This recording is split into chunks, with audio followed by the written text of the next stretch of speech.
"Who invited the nanny? This is a gala, not a staff meeting." Blair's sharp, dry laugh cut through the ballroom like a spark on gasoline. Champagne flutes paused mid-air, and all eyes turned to Elena, who stood frozen near the dessert table, unsure whether to run or pretend she hadn't heard. Gabriel, the son of the host, hadn't arrived yet, but he was on his way. And when he got there, no one in that room would ever forget what they were about to witness. Because that night, surrounded by luxury and venom, he would declare for all to hear, "That woman is not my nanny. She has always been my mother." And in that moment, the party would find its true guest of honor. It was the kind of party that ended up in magazines, rented antique furniture, French champagne, and waiters in white gloves. The Sterling estate was hosting entrepreneurs, politicians, journalists, and their perfectly sculpted wives, all to celebrate the family's new international holding partnership. Millionaire'S was there at Gabriel's request. The boy, nearly 18, had insisted she come. He said it was important, that he wanted her there. She had hesitated. "A party like that isn't for me, sweetie," she had whispered. But he persisted. He bought her a modest dress and sent flowers beforehand with a card that read, "Tonight is about us." She arrived alone and early. She found a corner, avoiding eye contact. She didn't want to be in the way, but Blair saw her. Blair Thompson, a friend from Charles Sterling's youth, a former pageant queen of some forgotten state, thrived on appearances and sharp remarks. Spotting Elena by the dessert table, she wrinkled her nose and glided over. "Are you working the party or just enjoying the catering?" "I'm sorry," Elena replied, confused. "It's just that we usually see the staff in white uniforms here, not among the guests." Blair shot back with a crooked smile. A few people overheard. Small snickers started to bubble up. Elena tried to retreat. "Excuse me, I didn't mean to. I was just leaving." Blair blocked her path. "Oh, don't be silly. I just found it curious. What, did you think he still needs you to tuck him in at night?" More laughter. Charles Sterling, standing with a group of investors, saw the entire scene unfold. He didn't move a muscle. Elena lowered her eyes. She was holding a glass of juice. Her hands were shaking. "I was invited," she said, her voice barely a whisper. "Oh, of course," Blair sneered. "And I was invited to serve hot dogs at a Yankees game," she added, laughing at her own joke. Elena tried to step away, turning too quickly. The glass slipped. The juice splashed onto the pale dress of a nearby guest. Silence. The woman let out a small shriek. Blair's eyes went wide with feigned shock. "She spilled on me!" the woman cried out. Everyone turned. The entire ballroom came to a halt. Blair made a grand gesture. "This is what happens when you mix the help with high society. You're just asking for the night to end in disaster." The word help echoed. Charles took 2 steps forward but said nothing. He simply motioned to a security guard. Eleanor stood in shock, paralyzed. The stares felt like physical blows. People were laughing. People were recording on their phones. People were pretending they saw nothing at all. The guard approached slowly and spoke in a low voice. "Ma'am, Mr. Sterling has asked that you leave the premises." She nodded. Not a single tear fell. She walked to the door as if her legs were made of concrete. The guests went back to their conversations. The band started playing again. Blair grabbed another glass of champagne. The party continued, but not for everyone. Outside, the estate's iron gate clicked shut behind her with a cold finality. Eleanor walked to the end of the street. She sat on the curb and took off her shoes. They were too tight. None of this was hers. She sat in silence. Her hands were still trembling. The manicure she'd carefully done that afternoon was already chipping. She looked up at the sky. No stars. Just the muffled sound of expensive music, playing on as if she had never even been there. "Eleanor," the voice came from behind her. It was Gabriel, his tie crooked, out of breath, phone still in his hand. I tried to get out here sooner, but they held me up at the entrance. What happened?" She gave a tired, faint smile. "Nothing. I just stepped where I didn't belong." He knelt in front of her. I swear to you this is not over. Don't do anything, she said firmly. I'm used to it. Don't ruin your name because of me. Gabriel looked at her, his eyes red with anger. But you're my family. She stood up slowly. I'm your nanny.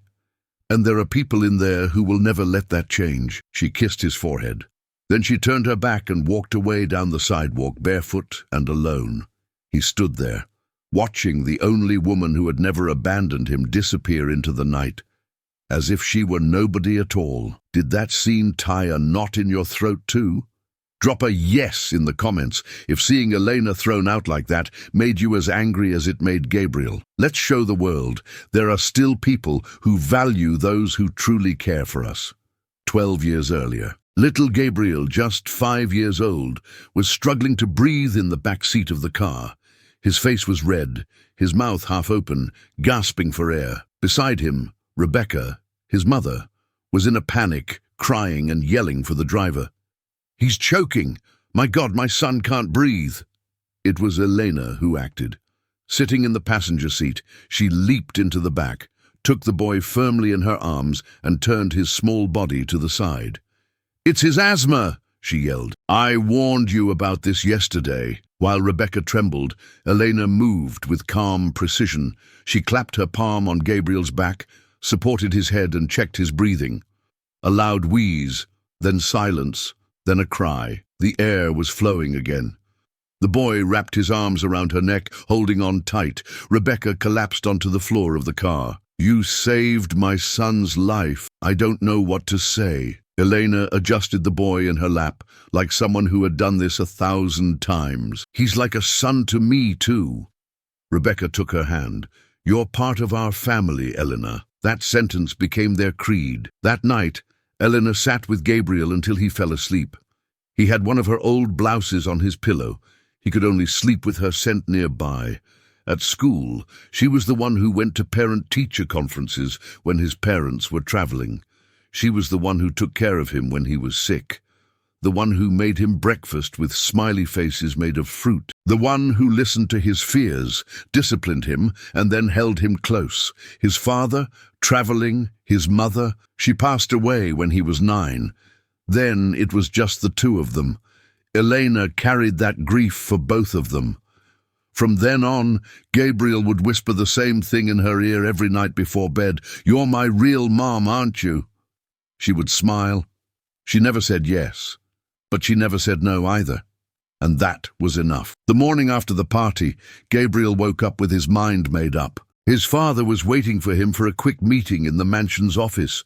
The mahogany desk, the hunting paintings, the wall of diplomas. Everything in the room was designed to intimidate. Still angry about last night? Charles asked, without looking up from his tablet. Gabriel stood straight, his hands clenched into fists. What they did to Elena was disgusting. It was an accident. She overreacted. You know how sensitive those people can be. Those people?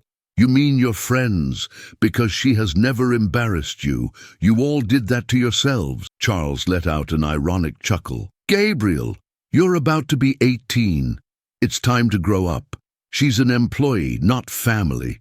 You don't get sentimental about the nanny once you're wearing your first suit. Gabriel didn't answer. He walked out of the room.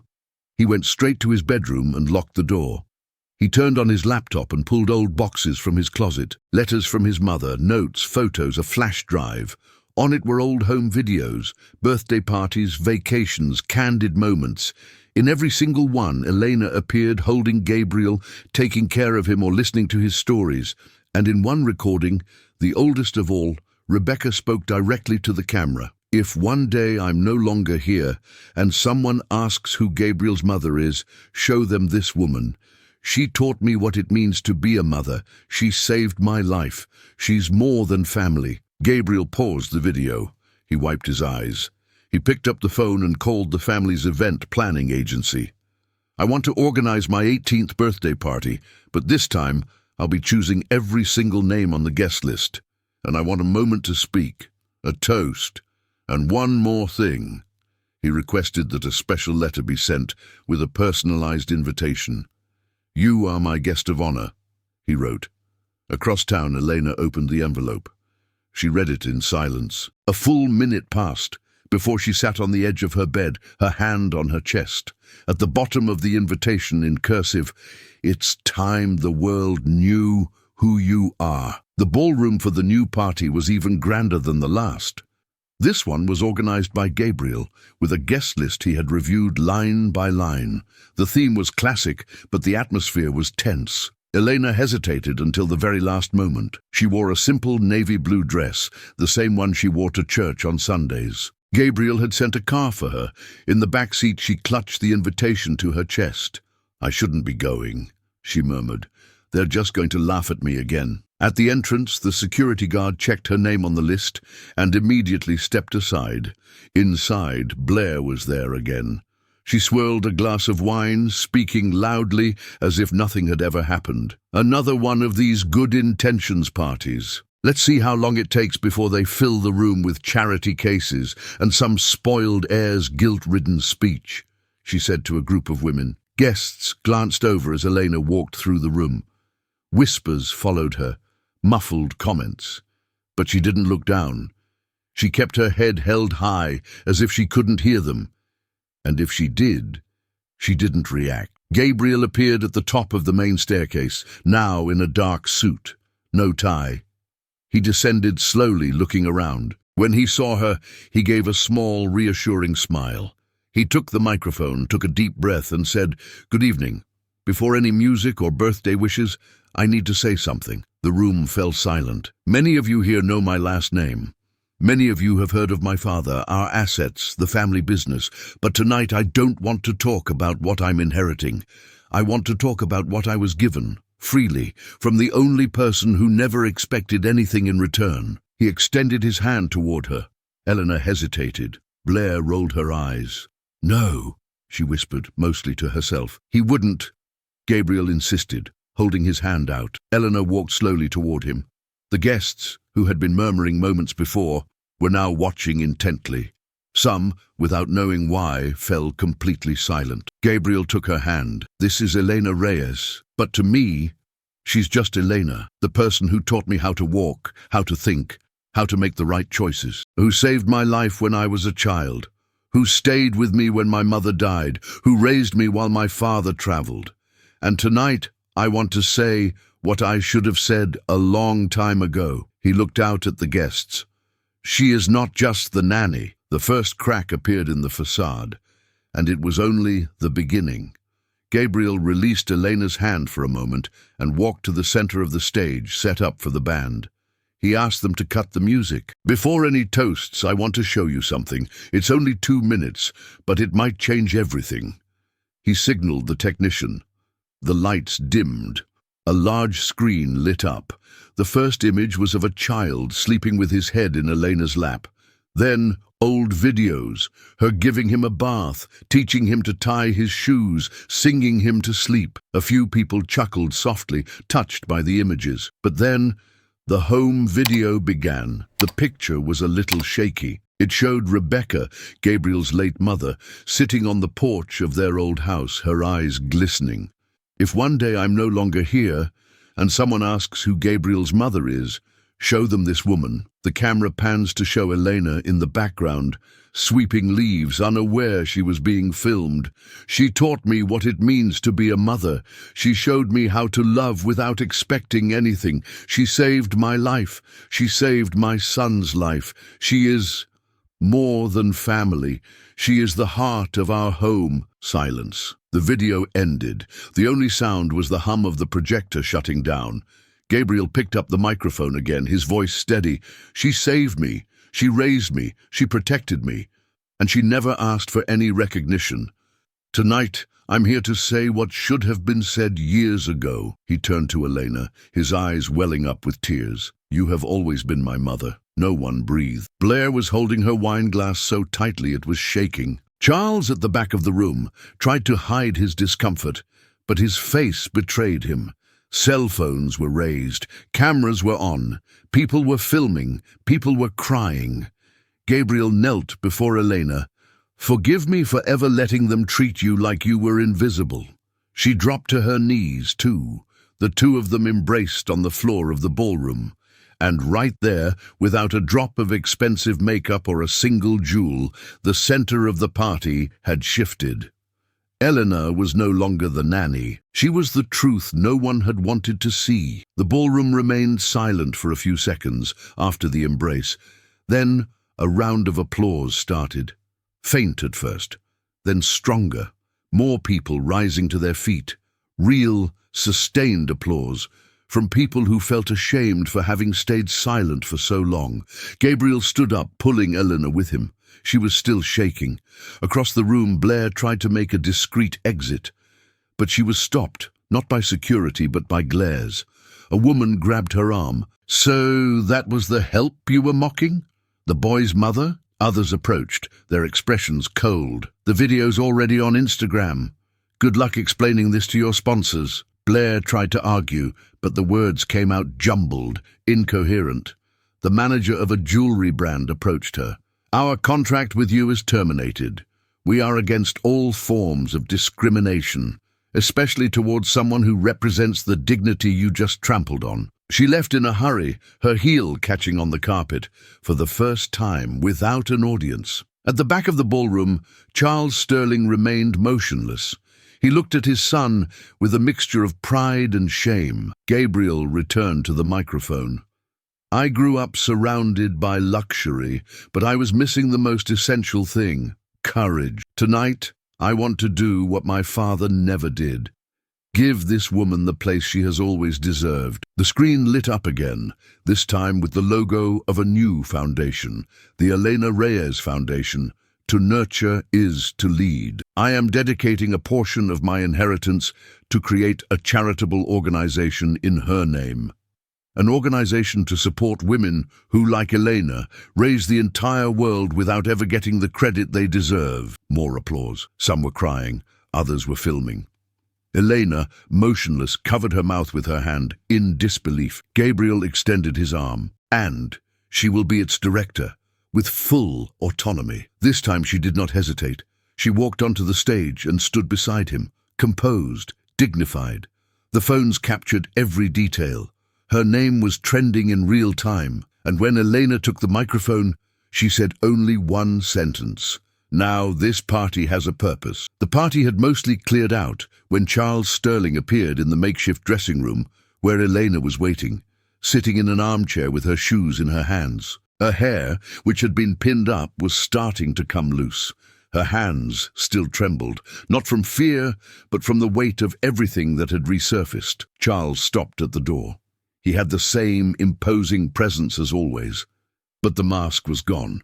His eyes were tired, maybe even broken. "May I?" he asked. She didn't answer. She just looked at him. He entered slowly. He stood there, unsure what to do with his hands. For the first time, he was silent before her. "I never realized what you were to my son," he said, staring at the floor. "Worse, I never wanted to realize it." She remained silent. "What happened tonight showed me how absent I've been.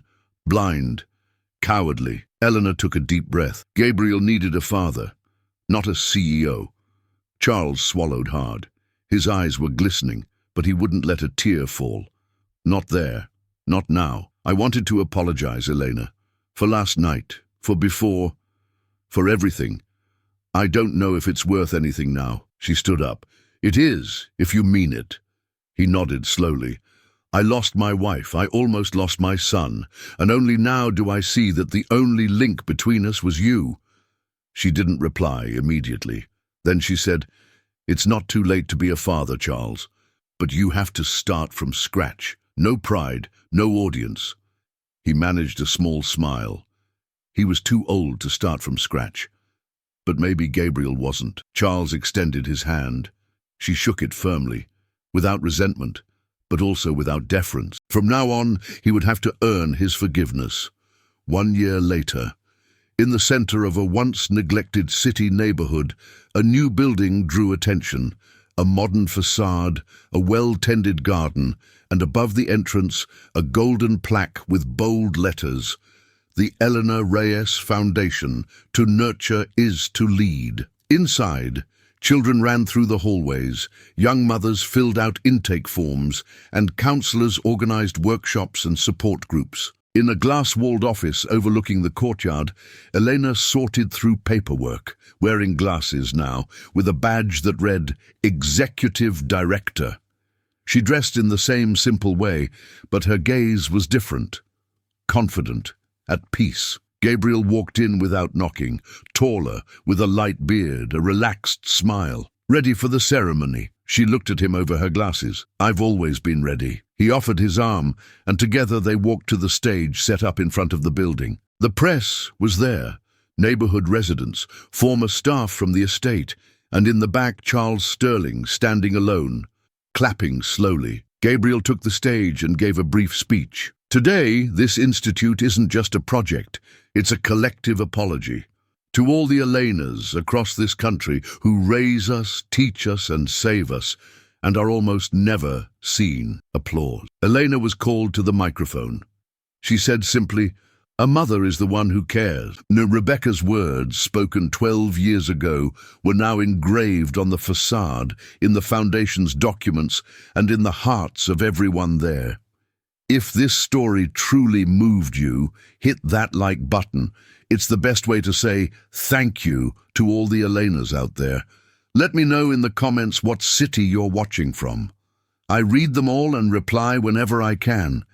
If you believe the world needs more stories like this, with justice, love, and truth, then subscribe to the channel right now. This mission only continues with you here. And don't go just yet. Choose one of the 2 stories appearing on your screen now. I'll see you in the next video.